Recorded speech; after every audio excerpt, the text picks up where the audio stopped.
There is a lot of things in this world that we do not understand. Not a lot of people are meant to understand, but over time, more and more people have been born with this immaculate sense of perception of the realm that we as humans don't really have the full capacity of understanding. It gives us glimpses into what is just beyond our reach. What voices that try to communicate with us on the daily, what people are just truly at arm's length from you, even right now. As a kid, I had a very clear sight into the world that others claimed to be fictional. And this is my story.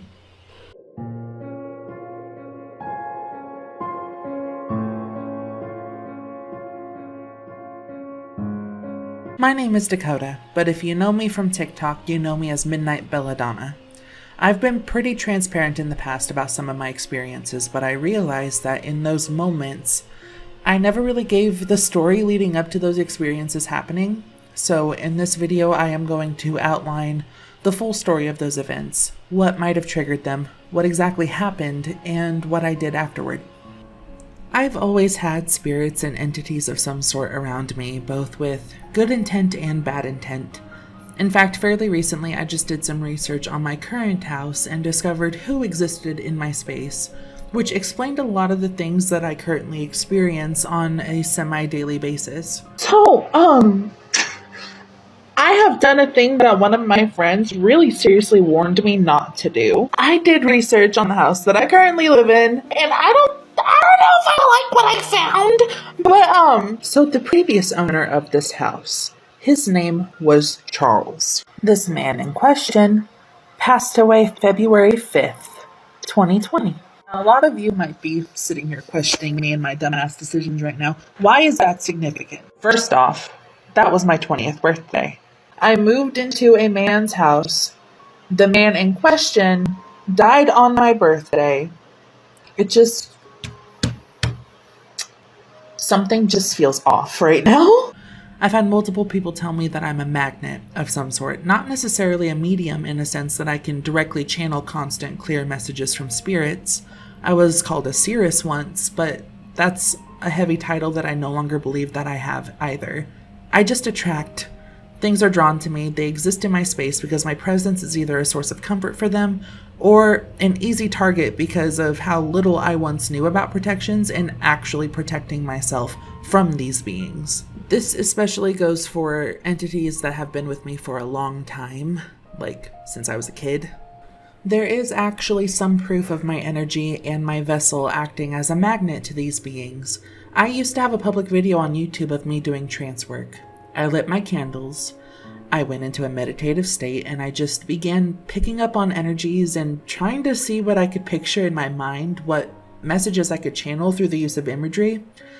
The video went on for about 4 minutes, and throughout the video, I picked up on a lot of disembodied voices that were almost communicating with each other or communicating with me.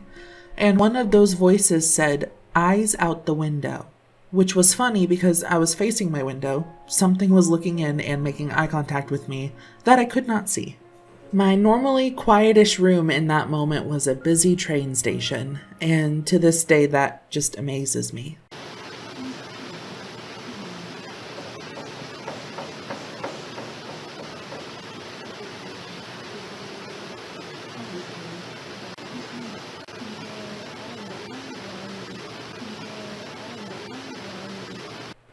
So now that I've set the scene and told you a little bit about me, why don't we get into the story that I was wanting to share with y'all? When I was a kid, I used to live in a little cul-de-sac kind of neighborhood. Outside of city limits, it's what a lot of rich white people considered a ghetto, even though it really wasn't. It was just a neighborhood that had a little bit of a homier appearance than others. My mama was, and still is, a heavy spiritualist. She used to claim that she practiced Wicca, but she didn't really understand what being Wiccan is. She is what would be considered an eclectic pagan, a witch of all types, not tied to one mastery. Her place of worship was out in her garden with her father. Her place of spellcraft was in her kitchen. She can speak to the dead in her sleep, have prophetic dreams. She's what a lot of people would consider insane, but really truly isn't. She is a part of a matriarchal line of powerful female witches and spiritualists of many kinds, and has a hereditary gift. She has 3 children, the charmed ones. I'm just kidding. But she really did have 3 kids, my brother, my sister, and then finally me. Growing up in this environment, we were exposed to a lot of different things that always seemed to target me for some reason or another. It all started around the age of 6, maybe 7. As a kid, I wasn't really allowed too much time on the internet. I spent a lot of my time outside singing to the wind, which is something that I will go over another day because that in itself is just bonkers. But somehow, for some reason, I would always have the strangest, most gut-wrenching nightmares and sleepwalking fits that cannot be explained at all. It started with me saying slurs in my sleep. This child, at age 6 or 7, was saying slurs in his sleep. Mainly the F slur that targets the LGBTQIA community. My mom is not a bigot, neither is my dad. My siblings are the most accepting people ever, and they are my rocks that I lean on every day that I live my life as a trans woman. We grew up in a household that valued equality for everyone because my parents have both seen all walks of life possible. Slurs were never spoken on any occasion, so why was I, as a kid, who didn't have that much access to the internet to begin with, saying these things in my sleep? It just didn't make any sense. Then it progressed into vivid nightmares. I would wake up and I remember seeing this woman or woman-like figure with what looked like praying mantis wings hanging upside down off of my ceiling with these long spiky appendages reaching down towards me. She always had just the creepiest smile on her face and would always remain eerily silent as she just slowly reached down to touch my face. And that is something that even to this day, I have such a visceral reaction to remembering because it really did feel like someone was trying to hurt me. And I can't go into it much further than that. It horrified me. It traumatized me. Then I started waking up screaming randomly. I remember one night my brother was coming into my room, and I opened my eyes when I heard his footsteps, but when I looked toward him, he didn't look like my brother. He looked like this giant shadowy mass with these waving arms, almost like he was struggling to move, but he was moving toward me nonetheless. I remember I let out the loudest scream possible, one that woke the entire house. And at the time, I used to keep a notebook and pen under my pillow because if I woke up in the middle of the night, I would just kind of doodle till I got tired. But I reached for that pen and I threw it. And it hit him like a throwing knife in the chest, ballpoint first. Obviously, it was just a pen, and my brother was A-okay. But the fact that I saw this thing and that was my instinct, it's just mind-boggling. I couldn't have been no more than 9 years old. And that was my instinct, was to defend myself. That's a loud-ass vehicle. What the fuck? Sorry about that. A loud truck drove by, and my microphone picks up on everything. But, anywho, the most craziest part of this story was when the sleepwalking started. I was 11 or 12. My mom, my sister, everyone would catch me sleepwalking at least once or twice a week at the same time every night. At 2:30, 3 in the morning, I have sat up in my sleep and said, I am floating. I have punched my brother in the shoulder. I have stood in my mom's doorway staring at her. And one night I even told her, I have to kill the bad things. I had been to the doctors at this point, and I was put on clonidine, which is a blood pressure pill. Basically, they put me on clonidine to help me go to sleep at night, and I would always go to sleep around 9 p.m., 10 p.m. in that area. And, there was just no reason. It's not like I was restless. I was perfectly rested. I was a happy kid. But I would have these crazy-ass events at night while everyone else was asleep. Then around the age of 13 or 14, my parents went through a very messy, unhealthy, traumatic divorce. I don't even want to go into that because I still have a hard time talking about some of the things that I experienced during their divorce. But essentially, it was after that happened, it was like this big climax, this big ending to some movie. And then the sleepwalking stopped, the nightmares stopped, everything just froze. I have a theory about why that happened. So, when I was a kid, I was a lot more open to everything, like there was no boundary with me. I received energy and I gave energy freely, free flowing. And then after that divorce happened, I closed myself off so deeply that nothing could get through to me. Nothing could touch me. Nothing could do anything. I had walled myself off and just completely detached. So that part of the story ended in 2014. We're gonna jump ahead a little bit and go straight into 2020. When 2020 started, my sister, who I am extremely close with, I actually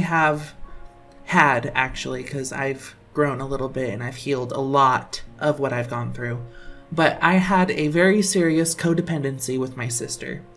And she was forced to move to Alabama to be with my dad because she didn't really have anywhere else to go. She couldn't afford anywhere else to go. And I was already taking up the only room that my mom had. And I was seeking comfort in anything and everything possible just to give my life some sort of meaning, something to fill the hole that my sister had left. And by now I was actually old enough to understand what the fuck. I love how I'm talking about this part of the story and then everything just comes to life. I'd really hate to make that comparison, but the ghasts from Minecraft, it kind of sounded like that. Just little But anyway, back to the topic. I was old enough to understand paganism and witchcraft and entities and spirits and deities, all of that. And it was something that I was the most drawn to. So in February of 2020, right before I turned 20 years old, I actually started practicing witchcraft. And I'm really not going to talk about this part of the story too much because really nothing happened. I was goofing around with moon water. I was really interested in trying to accumulate a tarot deck, but I couldn't because I couldn't afford it. But fast forward some more into late 2020. Oh no, it wasn't really late 2020, was it? It was actually... Okay. It was actually like middle 2020, my bad.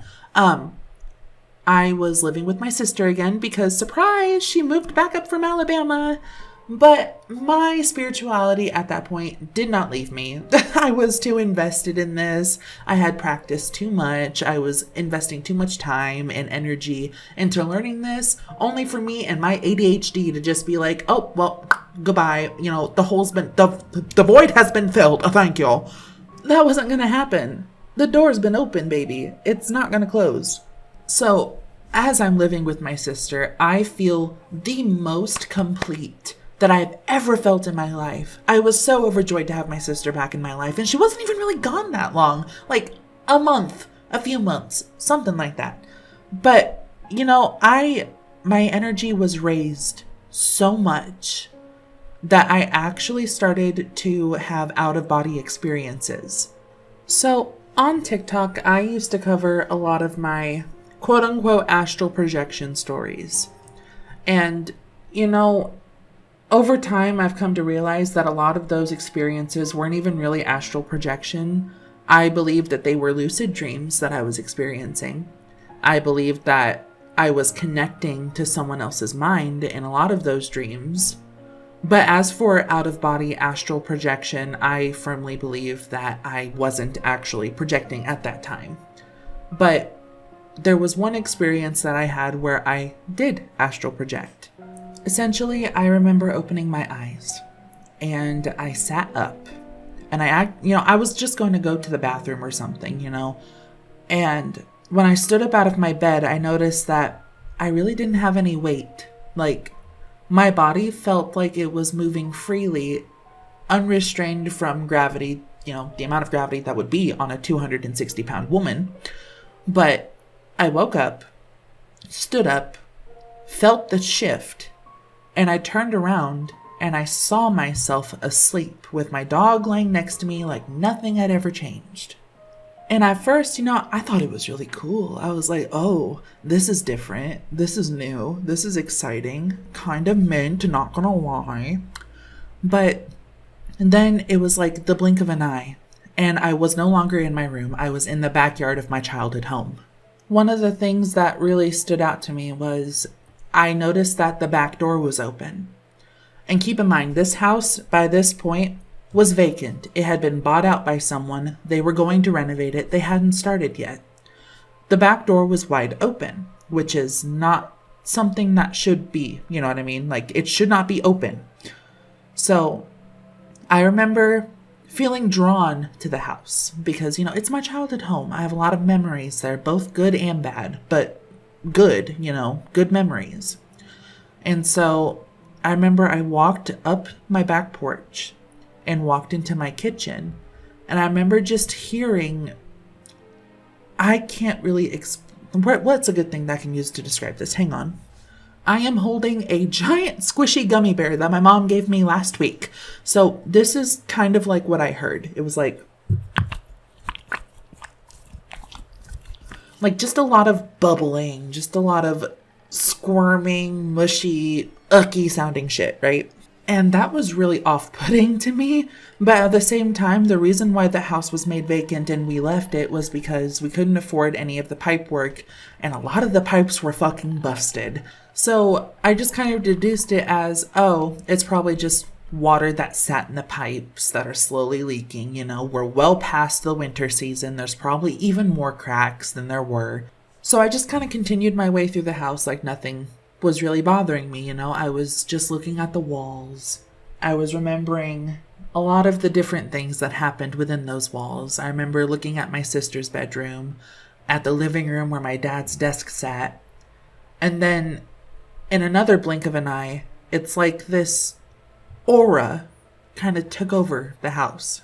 And the next thing I know, I was standing face to face with this giant amalgam-like mass of just multiple different body parts. Its lower body was like twisted into the floor like it had rooted itself. And these arms, these like multiple different fucking arms were just reaching out all across the house to all the different rooms. And it had these black hollow eyes. And I remember as soon as I could see it, all of those eyes focused on me. It didn't speak to me. It didn't even really do anything. I just remember I kept hearing the fucking but it focused on me. It acknowledged that I was there. I acknowledged that it was there. And then it was like, I woke up. I was back in my body, having full body convulsions. My heart was racing. I was sweating. It was the most horrifying experience I have ever had to go through. Something about encountering the paranormal and having an out-of-body experience is that your grasp of time is drastically skewed. What felt like hours being out of body, it had only been a few minutes. I woke up and looked at my clock. It had only been a few minutes since I laid down. I had actually consulted a medium about this, and what she told me was that it appeared as though an entity had been present in my house growing up. And it was feeding off of the negativity. It was directly attacking me as a kid. And over time, as all of that negative energy was just sitting in that house as it was vacant, it engorged itself on it to the point where it grew to this size that I saw. But what's even scarier is that after this experience, I think it had found a way to reconnect itself to me. Because shortly after, it was like a few months passed. We were about to move again, or thinking about moving again. And we saw that house was for sale. The man who had owned it, he renovated it. He put a new roof on it. Everything was good with it, and he was ready to sell it. I and my sister were the first ones to jump on it. Even after all of the shit that I experienced in that house, even after the shit that I saw just a few months ago, I was ready to jump into this house and continue life normally as if I never fucking experienced anything. Something was in my head trying to manipulate me and my sister both into going back into its grasp. Luckily, by this point, I am a little more versed as a witch, and my sister is a beginning witch. And we did a full body cleanse. We cleansed our space, we cleansed our objects, and we removed any and all connections that we had to that house and the being inside of that house. And from that point on, we never really thought about the house again. We didn't think about any of the memories that happened there. We didn't think about anything that I experienced there. We didn't think about anything connected to it. We just left it be. Though I can't help but wonder where this entity is now. If it stayed in that house, if the owner noticed anything weird happening. There are so many unanswered questions that are burning in my mind. I myself will never go back to that house, so I guess I'm just going to kind of have to deal with it. But some things just stick with you, even after it's gone. So that was the full story of my childhood home, the events leading up to the experiences that I had in it, and the events afterward. If you liked this story, be sure to stick around, and I have more stories that I will share in the future, but I'm going to kind of take a break because this one was a little bit draining, and I think I need to recuperate just a little bit because, yeah, it was just really draining. Thank you guys so much for watching. Don't forget to leave a like, possibly a comment, and most certainly do not forget to subscribe. And I will see you guys later. Bye-bye!